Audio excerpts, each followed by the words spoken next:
శ్రీ గురుభ్యో నమ. శ్రీ మహాగణాధిపతయ నమ. శ్రీ సరస్వత్యై నమ. భక్తులారా, వ్యాస ప్రోక్త మహాభారత ఇతిహాసం యథాతథంగా చెప్పుకున్నాం. ప్రతి శ్లోకం దాని అర్థం. ఇందులో భాగంగా నిన్నటి వరకు ఆది సభ, రణ్య, విరాట, ఉద్యోగ, భీష్మ, ద్రోణ, కర్ణ, శల్య, సౌప్తిక స్త్రీ పర్వాలనే 11 పర్వాలు పూర్తి చేశాం. 18 పర్వాల్లో 12వదైన శాంతిపురంలో కూడా 179 అధ్యాయాలు పూర్తి చేసి 180వ అధ్యాయంలోని 19వ శ్లోకం వరకు చెప్పుకున్నాం. ఈ రోజున 20వ శ్లోకం నుండి కొనసాగించే ముందు వ్యాస భగవాను ప్రార్థన చేసుకుందాం. వ్యాసాయ విష్ణు రూపాయ వ్యాసరూపాయ విష్ణవే నమో వై బ్రహ్మనిదయే వాసిష్ఠాయ నమో నమః. నారాయణం నమస్కృత్య నరం చైవ నరోత్తమం దేవీం సరస్వతిం వ్యాసం తతో జయం ధీరయేత్. అంజనానందనం వీరం జానకీ శోకనాశనం కపీ సమక్షాంతారామందే లంకాభయంకరం సదా నింబవృక్షస్య మూలాధివాసాత్ సుధాశ్రావిణం తిక్తమప్యప్రియంతం తరుం కల్పవృక్షాదికం సాధయంతం నమామీశ్వరం సద్గురుం సాయినాథం. సమర్థ సద్గురు సాయినాథ్ మహారాజ్ కీ జయ. ఇమే మాం కృమయోదంతి ఏషాముద్ధరణయా వై నాతః పాపీయసిం యోనిం పతేయమపరామతి. ఇదిగో చూడు, నన్ను ఈ క్రిములు తింటున్నాయి. వాటిని నెట్టివేయడానికి నాకు శక్తి లేదు. చేతులు లేని కారణంగా నేను పడుతున్న అవస్థను చూడు నువ్వు.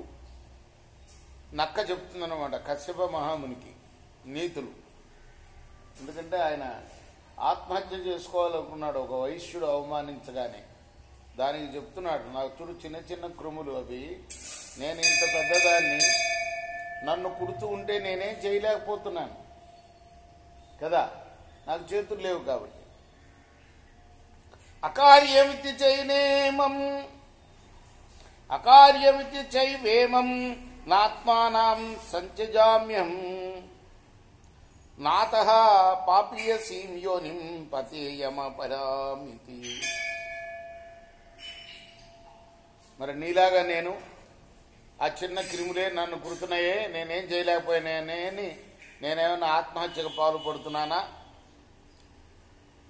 ఆత్మహత్యకు పాల్పడితే ఇంతకన్నా హీన జన్మ పొందాల్సి వస్తుంది.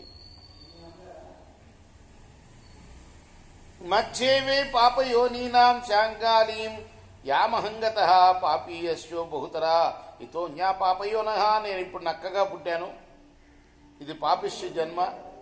దీనికన్నా ఎన్నో హీన జన్మలున్నాయి. జాత్యైవైకే సుఖితరా సంత్యన్యే భృష దుఃఖిత నైకాంతం సుఖమేవేహ క్వచిత్ పశ్యామి కస్యచిత్. కొందరు జాతిని బట్టి సుఖంగా ఉంటారు, ఇంకొందరు చాలా దుఃఖపడుతూ ఉంటారు. ఎక్కడా ఎవరికి కేవలం సుఖం మాత్రమే ఉన్న పరిస్థితి ఎవరికి ఉండదు.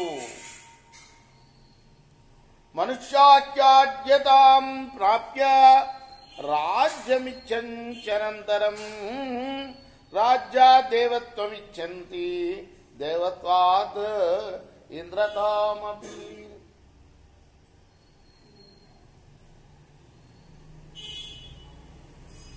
ఒక మాజీ ముఖ్యమంత్రి నిన్న చూశాం కదా, మొన్నటిదాకా ముఖ్యమంత్రిగా చేసినవాడు ఎట్లా చచ్చిపోయాడు, విమానంలో పడిపోయి. 270 మంది ఏమో అందులో ఉన్నారు. కాబట్టి ఎప్పుడు సుఖపడతా ఉన్న మాటలేదు. ఈ శరీరం ఎప్పుడో పడిపోతుంది, ఓసారి మూలపడతాం కదా. మనుష్యాఖ్యాద్యతాం ప్రాప్య రాజ్యమిచ్చంచనంతరం రాజ్యా దేవత్వమిచ్చంతి దేవత్వాత్ ఇంద్రతామపి. ఒకప్పుడు అవమానాలు పాలవుతాం, ఒకప్పుడు గౌరవం పొందుతాం. ఇవన్నీ కూడా ఈ దేహానికి సహజం. మనుషులు బల సంపన్నులై ఆపై రాజ్యాధికారాన్ని కోరుకుంటారు, రాజులై దేవత్వాన్ని కోరుకుంటారు, దేవతలైన తర్వాత ఇంద్ర పదవిని కూడా కోరుతారు. కోరికలకి అంతే ఉంది కదా. ముందు బలం సంపాదించుకొని ఒక రాజ్యం పొందుతారు. రాజ్యం పొందిన తర్వాత దేవతనిగా పుట్టాలి అనుకుంటారు. దేవతలైన తర్వాత మళ్ళీ దేవేంద్ర పదవి కావాలనుకుంటూ ఉంటారు.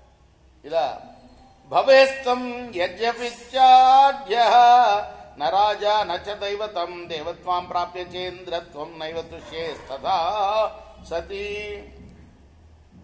నువ్వు సంపన్నుడు అయినా రాజు కాలేవు, దేవుడివి కాలేవు. ఒకవేళ దేవత్వాన్ని ఇంద్రత్వాన్ని పొందినా కూడా అప్పుడు కూడా తృప్తి ఉండదు. నతృప్తి ప్రియలాభేస్తి తృష్ణానాద్భి ప్రశామ్యతి సంప్రజ్వలతి సా భూయ సమద్భిరవ పావకః. మనకేది ప్రియమో అది పొందడంలో సుఖం ఏమీ ఉండదు, తృప్తి ఉండదు. సుఖం ఉంటే ఉండొచ్చు, తృప్తి ఉండదు. మళ్ళీ ఆ సుఖం పొందిన తర్వాత ఇంకో సుఖం పొందాలి అన్న ఆలోచన వస్తుంది తప్పితే ఒకదాంతో అది ఆగిపోదు. సమిధలు వేస్తే అగ్ని ఎలా మండుతూ ఉంటుందో అలా కోరిక అనేది మండుతూనే ఉంటుంది. కోరిక మీద కోరిక, కోరిక మీద కోరిక మనసులో అది మండిస్తూనే ఉంటుంది. అస్త్వేవత్వై శోకోపి హర్షశ్యామి తథా త్వయి సుఖ దుఃఖే తథా చూపే తత్రకా పరిచేవన. నీలో శోకం ఉన్నది, ఆనందం కూడా ఉన్నది, సుఖం ఉన్నది, దుఃఖం కూడా ఉన్నది. ఇది బాధపడవలసిన అవసరమే ఉన్నది. ఇక పరిచ్ఛిద్యైవ కామానాన్ సర్వేషాం చైవ కర్మణాం మూలం బుద్ధీంద్రియ గ్రామం శకుంతానివ పంజరే. అన్ని కోరికలకు కర్మలకి బుద్ధి ఇంద్రియాలే కారణం. పంజరంలో పక్షిని బంధించినట్లుగా బుద్ధిని ఇంద్రియాలని ముడుచుకుంటే ఏ భయం ఉండదు. నద్వితీయస్య శిరసః ఛేదనం విద్యతే క్వచిత్ న చ పాణే తృతీయస్య యన్నాస్తి న తతో భయం.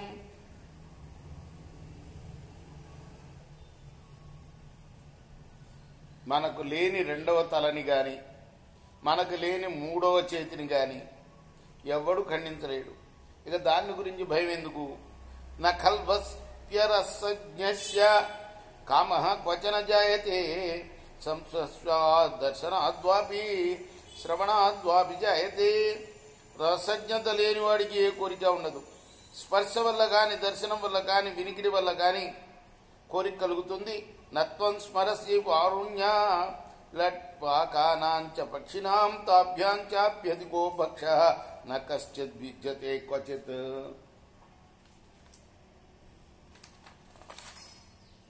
నీవెప్పుడు కూడా మద్యాన్ని గాని పిచ్చుకల మాంసాన్ని గాని తలుచుకోవు. నీవెప్పుడు, ఎందుకంటే నువ్వెప్పుడు వాటిని ఆస్వాదించకపోవటమే కారణం. కానీ వాటికన్నా గొప్ప భక్ష్యం మరేది లేదు. యాని చాన్యాని భూతేషు భక్షజాతాని కస్యచిత్ ఏషాం అభుక్త పూర్వాణి తేషాం అస్మృతిరేవతే. అంతేకాదు, ఎవరికైనా ప్రాణుల్లో తినదగినవి మరెన్నో ఉన్నాయి, కానీ వాటిని ఎప్పుడు తిననందువల్ల తలుచుకునే ప్రసక్తే ఉండదు.